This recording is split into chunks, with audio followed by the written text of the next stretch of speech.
નમસ્તે વિદ્યાર્થી મિત્રો, આજે આપણે જોઈશું ધોરણ 8ના ગણિતના જે પ્રશ્નો બાકી હતા એમાં પ્રશ્ન નંબર 1 અના બમાં આ પ્રશ્ન પૂછવામાં આવ્યો હતો.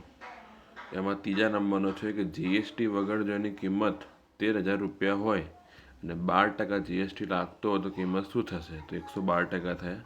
એની કિંમત કેટલી થશે? તો 112 ગુણ્યા 13,000 ભાગ્યા 100 એટલે 14,560 રૂપિયા કિંમત છે એ થશે. પછી છે આનું સાદું રૂપ આપવાનું કીધું હતું.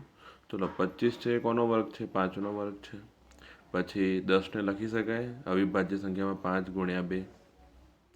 હવે અહીંયા તમે જો ગુણાકારમાં હોય તો ઘાતાંકોનો સરવાળો કરો તો 2 - 4 એટલે -2 થશે. અને નીચે પણ ગુણાકારમાં છે સરવાળો કરી દો -3 + 1 - 8 એટલે ગુણ્યા 2 તો છે જ સાથે.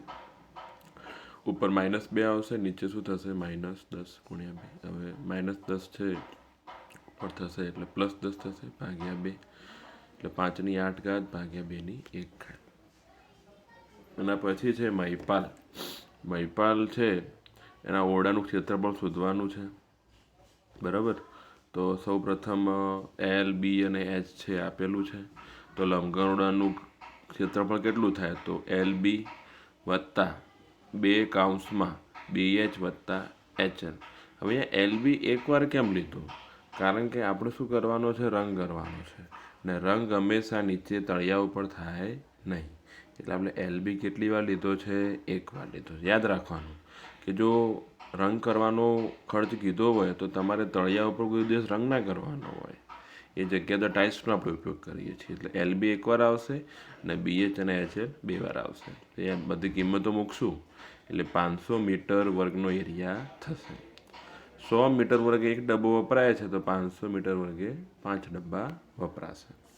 એના પછી છે આનું પણ સાદુરૂપ આપવાનું કીધું છે. તો પહેલાં એને બધા સાથે ગુણી દો 2a - 3b અને c સાથે તો 2નો વર્ગ -3ab + ac. પછી બીનો ગુણાકાર કરો બધાની સાથે તો 2ab - 3bનો વર્ગ વત્તા bc. માઇનસ કરીને સીનો ગુણાકાર કરો આની સાથે 2ac - 3bc.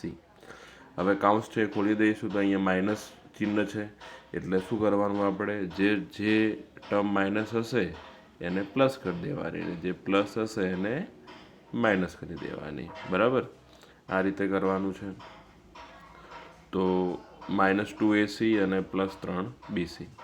હવે અહીંયા જુઓ મેં લાઈન પણ કરેલી છે ડબલ લાઈન AC અને -2ac તો -AC થશે. BC વત્તા 3bc એટલે શું થશે? 4bc.